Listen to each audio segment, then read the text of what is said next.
안녕, 형이다. 돈을 많이 벌어야 되는데, 돈을 많이 벌어서 소득으로부터 자유를 얻어야 한다. 소득으로부터 자유를 얻으면 회사도 때려치고, 맛있는 것도 먹고, 여행도 다니고, 신나겠지, 막. 아, 좋지, 신나지. 상상만 해도 좋다, 그지?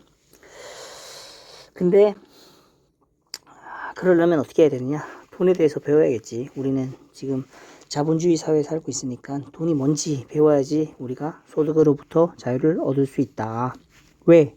우리는 백이 없으니까. 백도 없고 금수저도 아니기 때문에 가진 거라고는 몸밖에 없다. 그러면 배워야 한다. 정보를 많이 얻어야지 돈을 벌 수 있다. 근데 게으르잖아, 너 솔직히. 게으르지? 집에 가면 TV 보고 싶고 앉아서 TV 보다가 과자도 좀 주워 먹고 하다 보면 졸리고 배부르고 등이 따숩고 그러면 또 눕게 되고 누워서 보다 보면 잠도 오고 자야지. 그러면 그렇게 그렇게 게을러. 그럼 어떻게 정보를 받느냐? 그래서 내가 형이 정보를 떠다 먹여줄게. 그러니까 잘 듣고 궁금한 거 있으면 댓글을 달아줘. 댓글 달 때는 우리 반말로 하자. 쿨하게. 우리는 쿨하니까 댓글도 반말로 달아주길 바래. 궁금한 거 있으면. 자, 그러면 처음 우리가 알아야 될 게 뭘까? 돈. 우리는 딱 세 가지만 알고 있으면 돼. 현재 자본주의 시장 경제에 대해서, 돈에 대해서 알려면 세 가지만 알고 있으면 돼. 첫째, 근본 위제. 두 번째, 명목 화폐. 세 번째, 지급준비금. 지급준비금. 요 세 가지만 알고 있으면 현재 우리가 살아가고 있는 세상에 돈이 어떤 형태로 어떤 상태인지, 돈의 가치가 무엇인지, 그리고 돈이 어떻게 풀리는지, 시장에 풀리는지 알 수 있을 거야. 자, 그럼 하나하나 보자.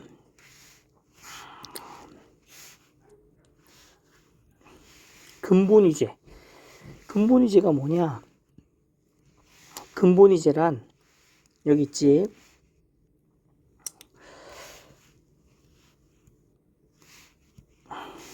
근본위제란 화폐 단위 가치와 금의 일정량의 가치가 등가 관계를 유지하는 본위 제도이다. 이게 뭔 말이냐? 이게 뭔 말이냐면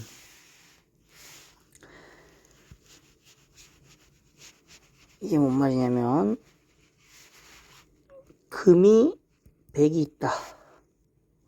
그러면 이거를 토대로 우리는 돈을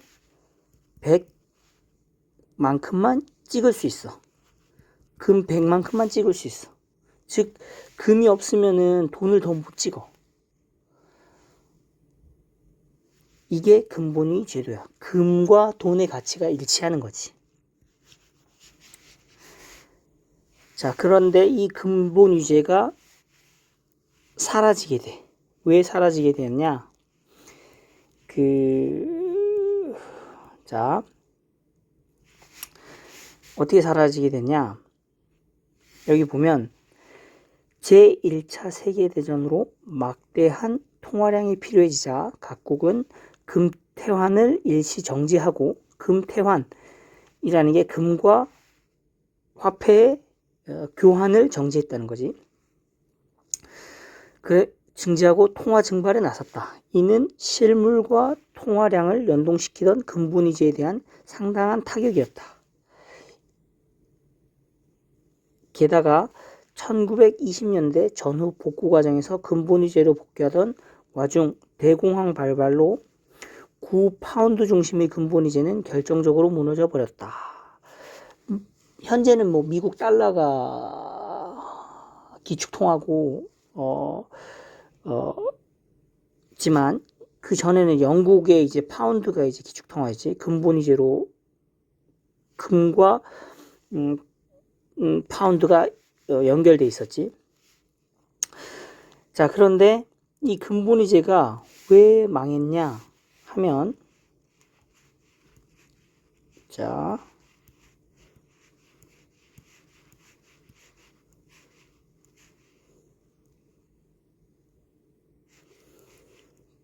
왜 망했지? 잠깐만 기다려봐. 좀 찾고. 닉슨 때문에 망했는데, 닉슨?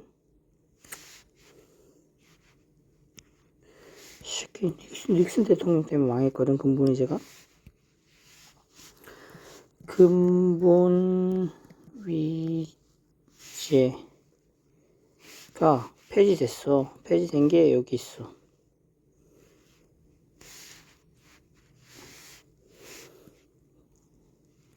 야, 잠깐만 기다려라. 근본위제가 왜 폐지됐지? 닉슨 대통령이 근본위제 금태환을 금지했는데. 근본위제 폐지. 그래, 여기 있네. 그래, 여기 있어. 여기 폐지된 이유가 여기 있어.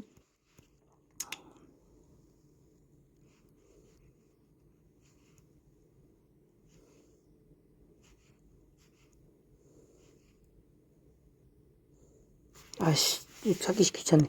야, 근본위제가 왜 폐지됐냐면, 닉슨 대통령이, 미국 닉슨 대통령이, 달러가 기축통화가 된 이후에, 이제 지들이 마음대로 월남전이라던가 이런데 달러 쓸 때가 많아져서, 달러를 막 찍어냈단 말이야.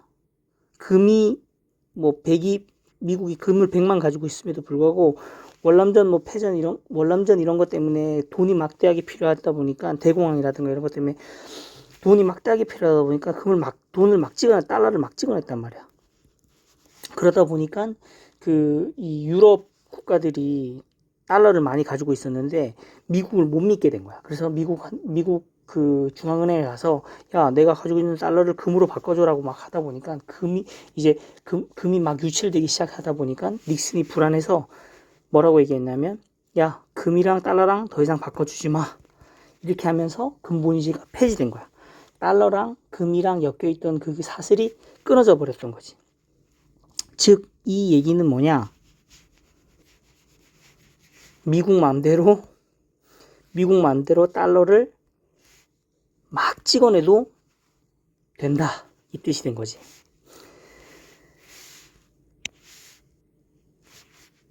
자, 그 다음. 그래서 명목화폐가 됐는데, 명목화폐가 뭐냐? 명목화폐라 하면, 어디 갔어?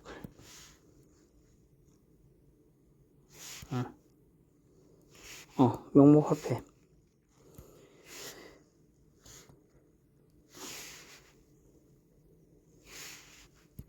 야, 이거 어디 갔냐?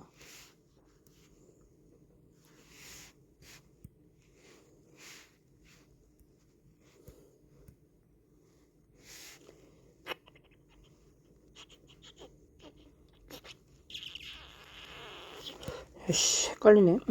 자, 명목화폐가 뭐냐 하면, 여기 있네. 자, 명목화폐가 뭐냐 하면,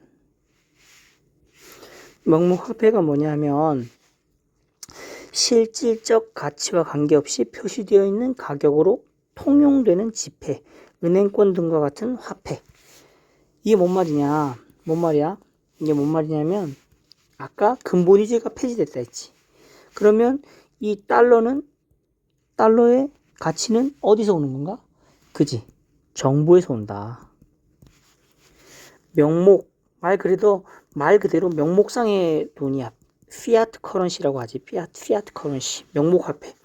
즉, 돈은 가치가 없어. 가치가 없지만 정부에서 야, 이거 돈 가치 있어.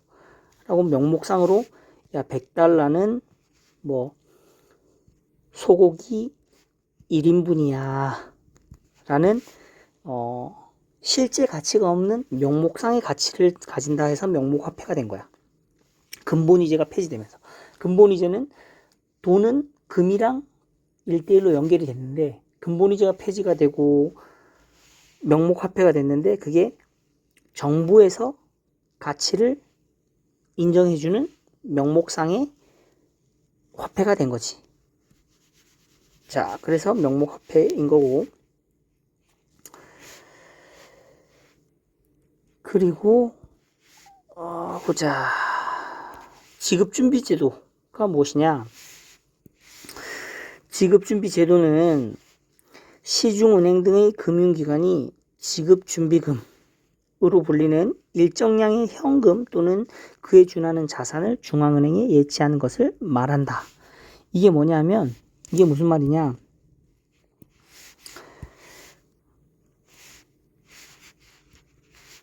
예를 들어서 우리 국민은행이 있지. 근데 A가 국민은행에 100원을 넣어. 그럼 국민은행은 얘들은 예를 들어서 지급준비금이 10%다. 그러면 10원만 남겨놓고 90원을 대출을 할 수 있어. B에게 했어. 그럼 B는 90원 중에 40원만 월급으로 사람들한테 주고 다시 50원을 국민은행에 예치할 수 있지. 넣을 수 있어. 그러면 지금 이 흐름에서 A는 100원을 넣어놨는데 B가 또 50원을 넣어놨어. 그러면 그리고 40원은 그 월급으로 줘였어. 그럼 월급 받은 사람들이 또 40원을 국민은행에 넣겠지. 그러면 이 흐름에서 최초에 100원이었던 돈이 190원이 됐네. 돈이 그냥 불어났어. 이렇게 복사 붙여넣기가 됐어. 이렇게 된다니까. 지금 우리는 이런 사회에 살고 있어. 돈을 은행에서 지급준비금만 10%면 우리나라 지급준비율이 얼마냐면 우리나라 지급준비율은 7%다. 7%. 7%. 그럼 은행은 저 7%만 남겨놓고 7%만 남겨놓고 대출을 그냥 막 하는 거야. 막 쓰는 거야. 은행을 우리가 믿을 수 없는 게 뭐냐면 은행은 기업이다. 기업은 뭐다? 이윤을 추구하는 집단이다. 이윤을 추구하는 집단에 우리가 돈을 맡기고 있으니 그 돈을 가지고 얘들은 이윤을 추구하려고 하겠지. 그게 나쁘다 좋다라고 할 수는 없고, 여기서 얘기하고 싶은 거는 여기서 내가 얘기하고 싶은 건 뭐냐면 근본 이제 폐지됐고 현재 우리가 가지고 있는 돈은 명목화폐다. 정부가 보증하는 명목화폐이고 은행은 지급준비금이라는 것을 제도를 통해서 돈을 복사 붙여넣기 한다. 명목화폐라는 것 때문에 정부는 돈을 마음대로 찍을 수 있고 은행은 지급준비금이라는 제도를 통해서 돈을 복사 붙여넣기를 계속하고 있어. 그러면 어떻게 되겠어? 돈이 세상에 막 풀리겠지.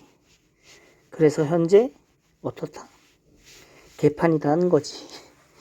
그 개판이라는 게 부동산으로도 그 돈이 많이 흘러 들어가고 코인 시장, 주식 시장 돈이 막 흘러 들어가겠지. 근데 결국은 이렇게 하다가 어떻게 된다? 폭발하겠지. 지금 미국은 달러를 겁나 막 찍어내고 있을 거야.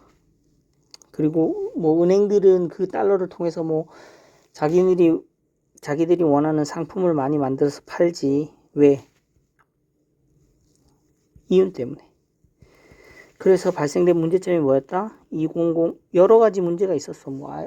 IMF 때도 그랬고 2008년 리만 브라더스 사태. 얘네들이 돈을 막 이상한 파생 상품을 막 만들어 가지고 전 세계적으로 엄청 힘들었었지. 실직도 많이 되고. 자, 그래서 우리가 사는 세상에 돈은 뭐다? 돈은 가치가 없다. 단지 우리가 믿음으로 있다고 생각하는 거다. 혹은 우리 정부에서 그 돈을 받으니까, 돈을 세금으로 받으니까 그냥 가치가 있다고 정부에서 얘기하니까 가치가 있는 거지.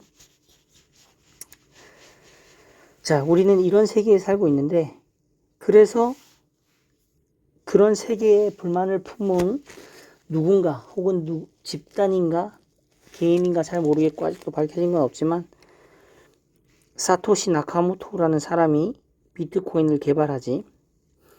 이 비트코인은 뭐냐? 이 비트코인은 블록체인 기술을 이용해서, 블록체인 기술이라는 게 간단해. 기존에는 은행이 이렇게 있으면 은행에서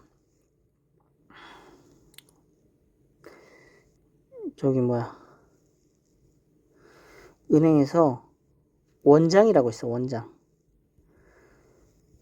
장부야. 그 근본이 되는 장부인데 여기에 뭐 A는 100원을 가지고 있다. B는 1000원을 가지고 있다. C는 뭐 10원을 가지고 있다. 이런 장부가 있어. 여기 장부가 해킹이 되면 뭐 다 날아가겠지. 근데 얘들이 이 원장을 통해서 다른 사람들이 얼마를 가지고 있는지 보관을 하는 건데, 블록체인이라고 하면은 이 원장을 여러 사람이, 여러 컴퓨터, 우리는 뭐 노드라고 하지, 노드. 전문용어로. 이게 뭐 여러 사람의 컴퓨터야, 컴퓨터. 여러 사람이 다 분리해서 가지고 있는 거야. 그래서 한 사람이 이 한 사람이 A에 나 100원이 아니라 A에 1000원이 있어 라고 이걸 하나를 고쳤어. 근데 다른 사람 거는 다 100원으로 찍혀 있어. 그럼 얘는 거짓말이다. 그래서 얘가 복붙을 못하게 해놨지.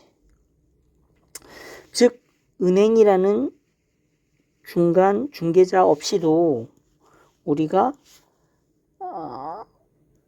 화폐 유통이라던가 거래를 할 수 있도록 만든 게 비트코인이야. 비트코인. 자, 비트코인인데 비트코인 이후에 또 이더리움이라는 게 나왔지. 이더리움.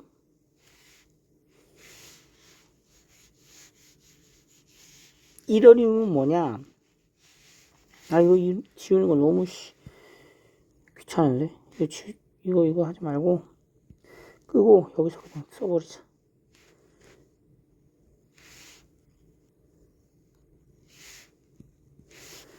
이더리움이 뭐냐? 비탈릭 부테린이라는 러시아계 캐나다의 어린애인데, 이거 개발할 때는 어린애였지. 15년에 개발됐네. 이 블록체인 플랫폼 안에 비트코인은 그냥 거래만 가능했는데, 비트코인은 이 블록체인이라는 기술 안에 스마트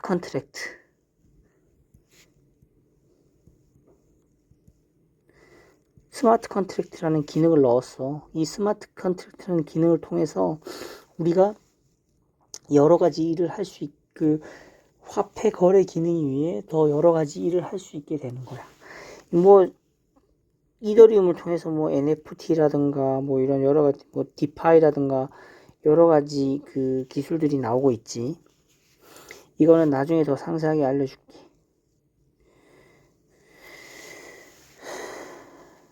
자, 그래서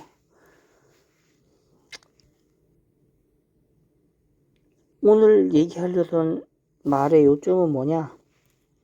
이거 좀 쓰려면 좀 공간이 필요한데 이런 하얀 공간이 없네. 이거 좀 에라다, 에라.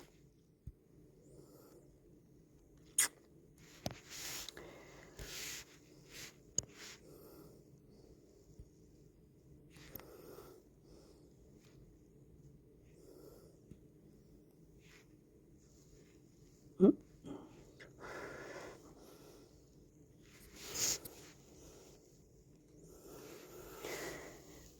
자, 아무튼 오늘 여기까지 할게. 그리고 뭐